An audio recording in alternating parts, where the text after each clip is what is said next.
La historia para mí es una construcción humana bastante vinculada con la revolución, en el sentido de que la historia se va construyendo y esta construcción de la historia depende mucho de la conciencia de los agentes que la constituyen, esto es, de los seres humanos y de su conciencia histórica.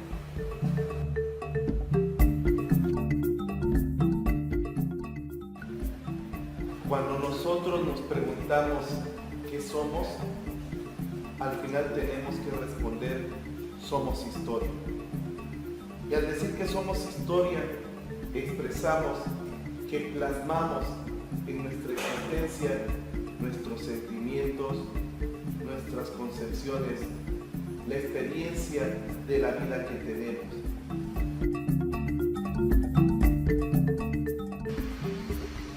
La historia es la medición del paso del tiempo del hombre a través del mundo al cual fue arrojado.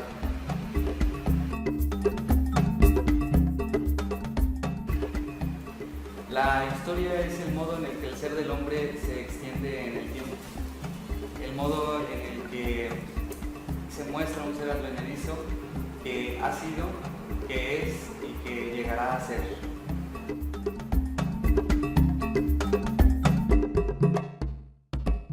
¿Qué tal, amigos de Comunidad Filosófica del Valle de Orizaba? Estamos caminando hacia uno de los murales que se encuentran en el Palacio Municipal de Orizaba y ver qué tipo de representaciones se realizaron en ese mural, que es de José Clemente Orozco. José Clemente Orozco.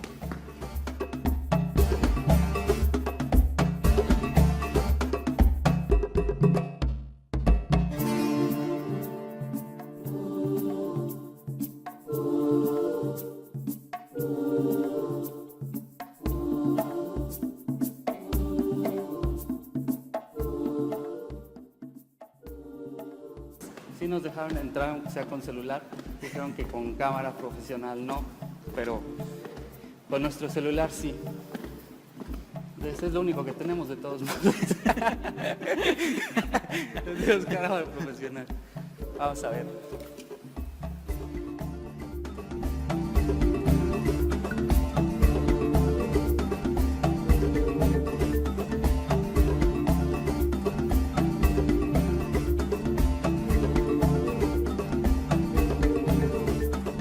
Pareciera ser que el ser humano despertó a su conciencia histórica en la modernidad.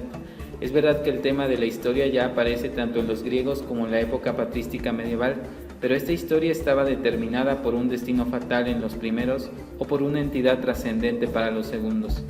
Será en la modernidad cuando el hombre se pregunta por el sentido mismo de la historia, y en esos intentos termina por secularizar de muy diversas maneras la noción de providencia cristiana. Tal es el caso de autores como Vico o Herder e incluso Kant, Hegel y Marx. Al motor de la historia se le llamó de muy diversas maneras, por ejemplo, espíritu absoluto o lucha de clases. En términos muy generales, estas concepciones asumían que lo que movía a la historia era el progreso siempre hacia lo mejor, y es allí donde la revolución tomaba un papel central. Solo la revolución permitía que las sociedades avanzaran hacia el futuro, esto es, hacia lo mejor. Sin embargo, fue un pensador marxista, Walter Benjamin, quien subrayó un aspecto original y quizá más certero respecto del tema. La historia no avanza siempre hacia lo mejor. El ángel de la historia o del progreso, para poder emprender el vuelo, tiene que barrer con sus alas todo lo que encuentra a su paso. El progreso se construye sobre ruinas, y no solo con las del pasado, sino también con el mismo presente. Benjamin nos hace pensar que la revolución no es el motor de la historia, sino más bien el freno de mano que detiene el rumbo de la misma antes de que nos vayamos directo hacia el precipicio. El hombre, como ser que pertenece a este mundo, también se ve afectado por la temporalidad. Es decir, el hombre, a cada paso que va dando en este mundo al cual se ha visto arrojado, empieza a construir una historia. Esta historia siempre es una historia de cambio. El hombre, por su característica especial, por su constitutivo ontológico de cuerpo y alma, siempre tiene la necesidad de transformación. de ir un paso adelante en lo que está haciendo. El hombre, por naturaleza, es revolucionario. Nunca se conforma con el presente. Siempre quiere más.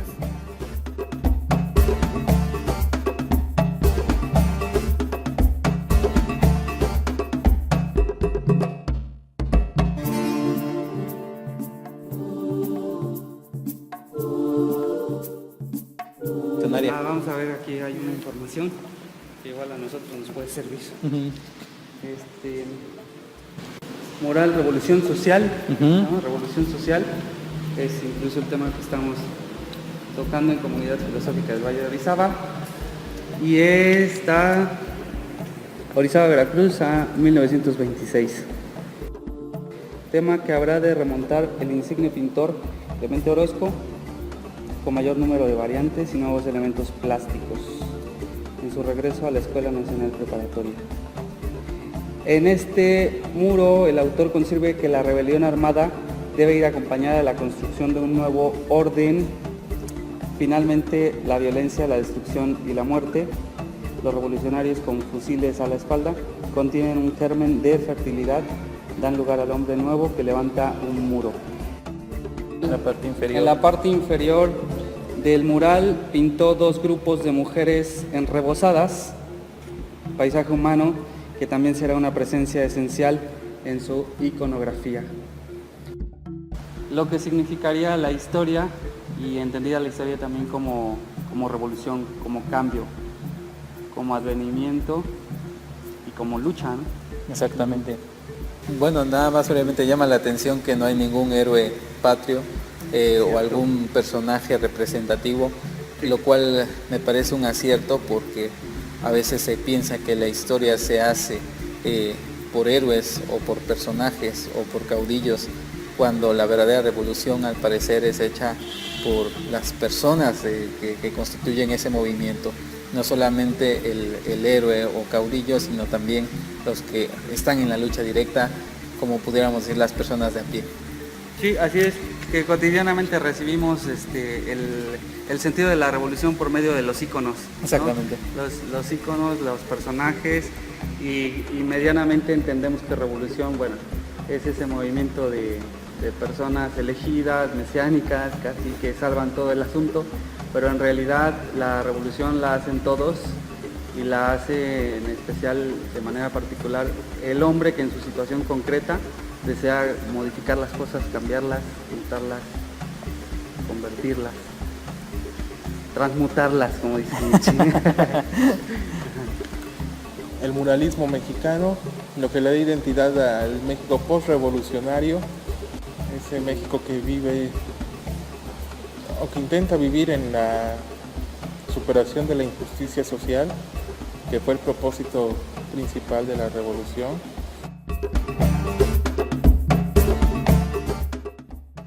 Somos seres profundamente insatisfechos, que siempre estamos buscando un cambio, un devenir, una situación nueva, porque el presente lleva siempre una semilla de insatisfacción.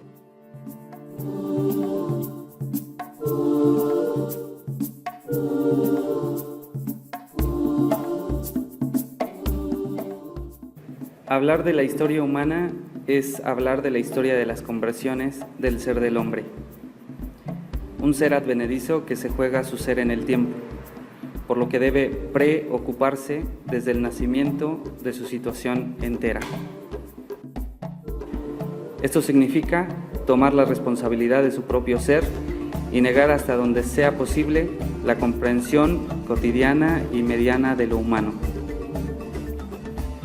La toma de responsabilidad del ser propio es como un acto revolucionario inicial contra el imperio del mundo.